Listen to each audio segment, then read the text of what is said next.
vendredi matin dans Que la Mauricie se lève. Et vous le savez, on a l'habitude de parler de vos finances. Le vendredi, on va parler avec André Champagne, conseillère en insolvabilité chez MNP Limité. Bon matin, André. Bon matin. Bon début de fin de semaine. Ben oui. On commence avec un sujet qui nous tente pas toujours de jaser, de parler, entre autres, de ménage de printemps.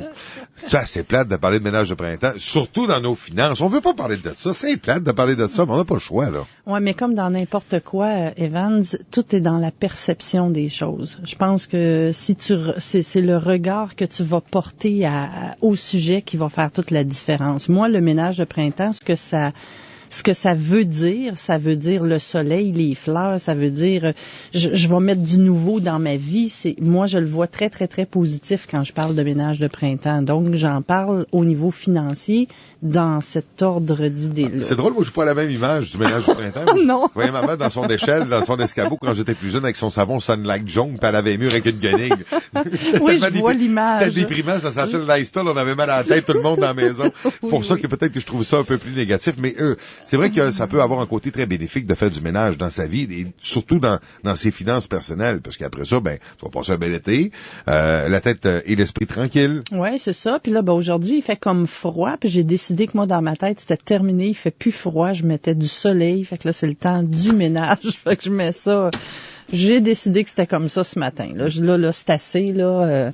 C'est le printemps qui commence, là. Il commence à faire beau, là, puis on va faire des changements. On a mis des néons dessous dans la station, comme dans des salons de bronzage. Oui, c'est ça. On grille exactement. assis à notre chaise. Exactement.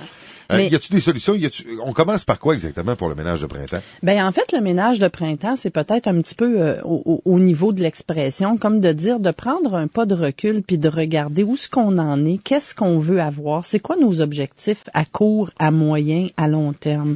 Est-ce qu'on est sujet à vivre des problèmes dès qu'il va arriver, ça peut être une perte d'emploi, ça peut être de la maladie, ça peut être un bris majeur dans votre maison. Ben oui, une séparation, parce que tout à coup les revenus ils changent dans l'unité familiale. Fait qu'une façon de savoir si on met nos choses en danger, c'est premièrement de regarder quelques points. Il y en a 8 que j'aimerais énumérer. Est-ce que, après ma barre, est-ce que vous avez un fonds d'urgence? Si oui, est-ce que ce fonds d'urgence-là, il est vraiment réel? Est-ce que vous vous êtes déjà assis pour dire le montant d'argent qui est de côté, là, qui est accessible vraiment au niveau de la liquidité? Est-ce que vous savez ce que ça représente? Si vous arrive un moment où vous avez plus de revenus, est-ce que ça va couvrir même les imprévus? Est-ce que ça va couvrir vraiment tout ce que ça vous coûte? Puis pour combien de mois vous en avez? C'est 3 mois d'habitude. Un fonds d'urgence, il faut que tu sois capable de payer toutes tes dépenses. C'est pas facile, là. Il n'y a pas grand monde qui a ça dans son compte de banque, là, je le confirme, là. Mais c'est un fonds d'urgence correspondant à 3 mois de salaire. Ouais, normalement, c'est entre 3 mois et 6 mois selon ses désirs, là, mais entre 3 mois et 6 mois, c'est la recommandation. Fait que ça, c'est la première chose. J'ai vendu mes bouteilles vides pour y arriver. On va y arriver à ça. Après ça, c'est de prendre garde, de ne pas faire rimer ses émotions avec l'argent. Je m'ennuie, je vis seule, je viens de me séparer, bof, je vais aller magasiner, je vais aller dépenser, je vais aller... En voyage. Ben oui, en voyage, je vais acheter des nouveaux meubles de patio, je vais peinturer, je vais de prendre un petit moment de recul pour dire est-ce que ces dépenses-là, c'est vraiment des choses que j'étais rendue à ça, j'ai-tu vraiment les moyens de le faire, c'est-tu nécessaire? Ben oui, c'est ça, parce que ça l'a été prouvé là, quand t'es émotif là, tu sais, puis il y a de plus en plus de gens célibataires, de gens qui vivent seuls, puis ben où ils vont pour se changer les idées? Ben, dans les magasins. Qu'est-ce qu'ils font? Ben, ils dépensent. Il y a eu des sondages là-dessus, là, puis c'était comme assez hallucinant. Okay. Fait que ça, c'est de faire attention, juste de vérifier si la dépense n'est pas émotive ou si c'est vraiment quelque chose de nécessaire.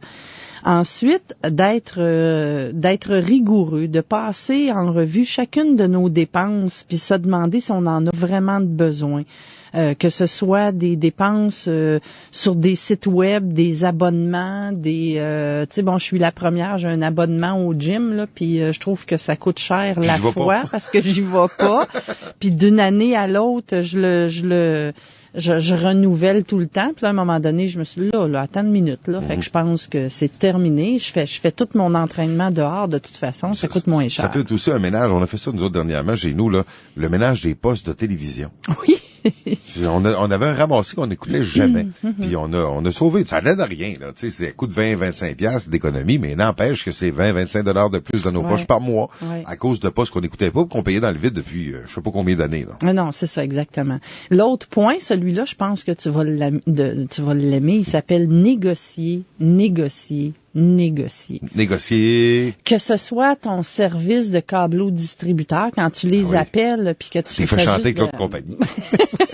On m'a fait une offre de l'autre compagnie. Moi, je suis prêt à changer si vous révisez pas votre prix, là. Moi, je me souviens, l'année passée, je me suis assis avec la compagnie avec qui je fais affaire, puis au téléphone, bien évidemment. Puis là, je leur ai dit, écoute, là, ça fait tant de temps que je suis avec vous autres, ça fait tant de temps, j'ai dit, calcule-tu tout l'argent que j'ai mis, puis j'écoute pas à moitié des postes, tout ça, j'ai jasé. Mais depuis ce temps-là, j'ai 45$ de moins par mois que je paye. Sais-tu, c'est combien d'économies juste pour avoir chialé pendant 15 minutes? Non, ça représente un bon montant à la fin de l'année. Là, je dis chialer, mais c'est vraiment non. J'amenais des points, là, puis je disais, écoute, c'est ben trop cher. Si tu fais affaire avec telle autre compagnie, là, la moyenne, c'est tant, l'autre, c'est tant. Tu sais, j'avais fait des petites recherches avant. Puis là, on dit, bon, c'est vrai, Madame Champagne, vous êtes une bonne cliente. On va, c'est 45$ de moins pour le même service. Fait que c'est quasiment 550$ par année, là, que t'es allé chercher de ce côté-là, là. Ouais, c'est ça. Ça fait quand même un bon montant d'argent. Exactement.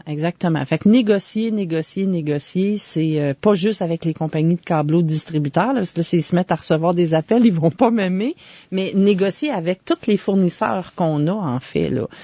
Je parlerai pas d'Hydro-Québec, là, mais... pas mal de ça.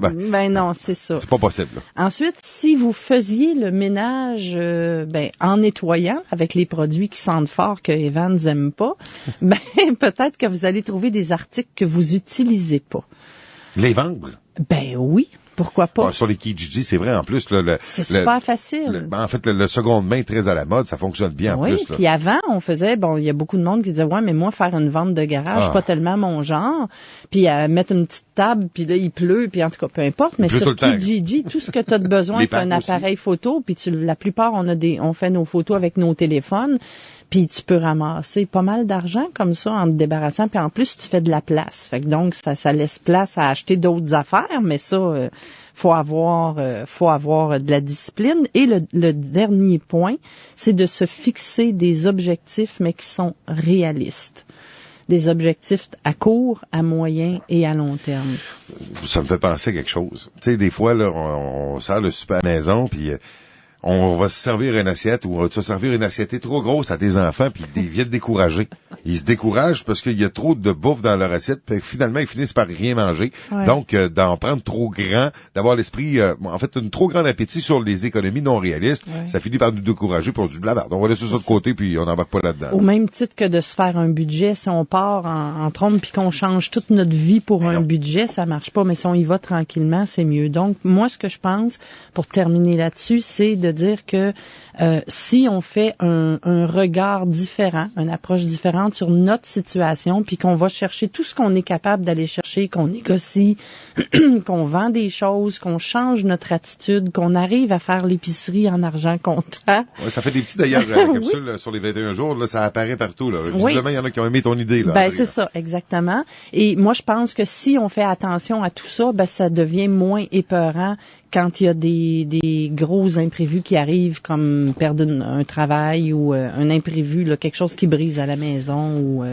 ou une séparation, comme tu le mentionnais tantôt. Oui, c'est ça. La semaine prochaine et pendant les prochaines semaines, on va démystifier les solutions à l'endettement. Oui, les 4 prochaines semaines, on va essayer de couvrir toutes les choses qu'il y a à faire quand ça va pas bien financièrement. André Champagne, merci beaucoup. Ça me fait plaisir. Allez bonne semaine. Ça peut arriver des fois des imprévus ou juste des questions chez MNP Limité. Numéro de téléphone pour te joindre, André? 693-0004. Et je tiens à mentionner que la consultation est sans frais et sans obligation. Et vous allez pouvoir retrouver la chronique de cette semaine sur fm1069.ca d'ici la fin de l'émission. André, bonne semaine. Bonne semaine.